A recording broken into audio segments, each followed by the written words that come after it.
Assalamualaikum warahmatullahi wabarakatuh. Perkenalkan, nama saya Nur Khadijah, NPM 1940602029 dari Lokal A1, Program Studi Pendidikan Bahasa Indonesia, Fakultas Keguruan dan Ilmu Pendidikan, Universitas Borneo Tarakan. Baik, pada kesempatan kali ini saya akan menceritakan sebuah cerpen yang saya tuliskan beberapa hari yang lalu. Baik, saya akan menceritakan alur cerita pendek saya. Yang pertama adalah judul dari cerita pendek. Judul cerita pendek saya adalah Apa Salahku? Di dalam cerita pendek ini terdapat tokoh utama yang bernama Alea. Alea adalah wanita yang ingin sekali melakukan sholat berjamaah di masjid, namun karena takut akan hinaan dan cacian orang, dia tidak berani melakukannya. Alea adalah seorang wanita malam, dan ibu Alea juga seorang wanita malam. Alea memiliki ayah tiri yang di sini dia menjadi orang yang menjual Alea dan ibu Alea. Ayah tirinya bernama Jailani. Pada suatu hari, Jailani berteriak meminta Alea dan ibu Alea untuk segera pergi ke lorong gelap. Lorong gelap yang dimaksud di sini adalah tempat melakukan maksiat. Namun, setiap Alea pergi ke suatu tempat atau lorong itu, Alea tidak pernah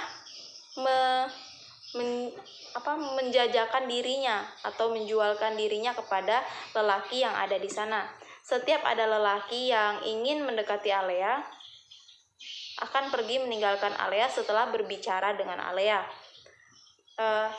Dan pada suatu hari, Jailani tidak lagi berteriak meminta Alea untuk pergi ke lorong gelap. Jailani di sini sangat berubah. Dia tersenyum ramah dengan Alea dan meminta Alea untuk segera bersiap-siap. Ternyata Alea mendapat seorang laki-laki yang datang ke rumah untuk menikmati Alea di dalam rumah mereka itu.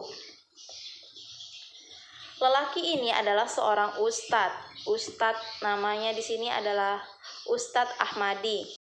Ustadz Ahmadi merupakan menantu dari seorang kiai haji terkenal. Saat melihat Alea, ia sangat berhasrat dan ingin sekali mencicipi atau menikmati tubuh Alea. Namun, Alea menolak apa yang dilakukan oleh Ustadz Ahmadi ini. Setelah menghindar beberapa lama, akhirnya Ustadz Ahmadi heran mengapa wanita ini menolaknya. Dan tiba-tiba handphone dari Ustadz Ahmadi berdering. Dan benar saja ternyata yang menelponnya adalah istri Ustadz Ahmadi. Istrinya meminta Ustadz Ahmadi untuk segera pulang ke rumah. Sebelum meninggalkan Alea, Ustadz Ahmadi berjanji untuk kembali menemui Alea. Mendengar hal itu membuat Alea merasa takut. Hingga setelah beberapa jam, Alea pun pergi meninggalkan rumah. 1 minggu berlalu. Alea bertemu dengan seorang lelaki yang pernah ia temui di masjid. Lelaki itu bernama Ustadz Muhammad Raihan atau Ustadz Raihan. Ustadz Raihan merupakan anak dari Kiai Haji Muksin. Ustadz Raihan meminta Alea untuk menuliskan kembali pertanyaan yang pernah ia tuliskan di masjid, namun belum sempat ia selesaikan.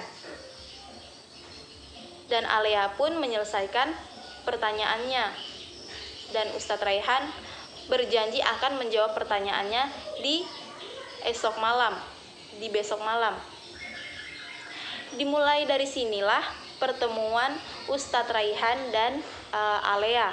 Ustadz Raihan selalu mengajarkan Alea tentang ilmu agama dan cara mengaji. Setelah 1 bulan berlalu, Ustadz Raihan tiba-tiba menghilang tanpa kabar. Alea pun merasa bingung di mana Ustadz Raihan. Setelah mencari beberapa informasi, ternyata Ustadz Raihan telah memiliki calon istri yang sebentar lagi akan menikah. Mengetahui hal itu membuat Alea merasakan sakit hati dan kecewa. Namun, dia merasa bahwa hal ini memang akan terjadi, dan dia dan Ustadz Raihan tidak akan pernah menjadi satu karena adanya perbedaan antara mereka. Ustadz Raihan adalah seorang ustadz, sedangkan dia adalah seorang wanita malam. Dan setelah itu Ustadz Raihan bertemu dengan Alea. Di saat itulah Ustadz Raihan mengatakan bahwa dia mencintai Alea. Namun Alea meminta Ustadz Raihan untuk menikahi wanita itu dan melupakan Alea. Singkat cerita, 2 bulan berlalu. Ustadz Raihan kembali menemui Alea. Pada saat itu Ustadz Raihan melamar Alea untuk menjadi pendamping hidupnya. Namun Alea merasa bingung mengapa Ustadz Raihan kembali menemuinya dan ingin menjadikannya seorang istri, padahal Ustadz Raihan telah menikah dengan wanita pilihan orang tuanya. Ustadz Raihan pun menjelaskan bahwa dia tidak menikahi wanita itu karena mencintai Alea. Ustadz Raihan pun berjanji untuk membimbing Alea menjadi wanita soleha dan akan merawat dan menerima ibu Alea ketika menikah nanti. Mendengar hal itu membuat ibu Alea sangat bahagia. Namun tidak dengan Jailani. Jailani sangat menolak untuk Ustadz Raihan menikah dengan Alea. Karena bagi Jailani, Alea adalah sumber uang baginya. Pada saat itu Jailani berusaha menghina Alea, berharap Ustadz Raihan pergi meninggalkan Alea dan membatalkan niatnya untuk menikahi Alea. Tapi Ustadz Raihan tetap ingin menikah dengan Alea dan tidak akan pergi dari rumah ini tanpa Alea. Mendengar hal itu membuat Jailani semakin marah dan akhirnya terjadilah pertengkaran antara Ustadz Raihan dengan Jailani. Alea pun berusaha untuk memisahkan keduanya, namun apalah daya Alea. Melihat hal itu membuat ibu Alea marah. Kata ibu Alea waktu itu, jika kamu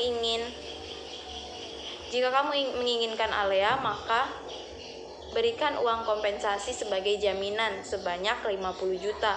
Dan Ustadz Raihan pun menyetujuinya. Setelah 3 bulan berlalu, Alea pun menikah dengan Ustadz Raihan. Karena kejadian itulah, Alea kehilangan calon bayinya dan suaminya membenci Alea. Hingga akhirnya Ustadz Raihan mentalak Alea. Setelah ditalak oleh Ustadz Raihan, Alea pun pergi meninggalkan rumah mertuanya dan mencari ibunya. Saat itu, Alea pergi ke rumah ibunya, namun ibunya sudah tidak berada di rumah itu lagi karena telah diusir oleh Jailani. Alea pun mencari ibunya di berbagai tempat, namun Alea tidak menemukannya. Pada saat itu, Alea pergi ke lorong. Di sanalah ia menemukan ibunya yang terbaring lemah. Ibu Alea sedang menunggu Alea di tempat itu. Ibu Alea juga sangat bersyukur melihat perubahan yang ada di Alea. Tidak lama kemudian, ibu Alea pun meninggal dunia. Alea merasa sangat terpukul saat itu. Namun dia berusaha untuk menerima takdir. Demikianlah yang dapat saya sampaikan, kurang dan lebihnya saya mohon maaf. Wabillahi taufiq wal hidayah. Wassalamualaikum warahmatullahi wabarakatuh.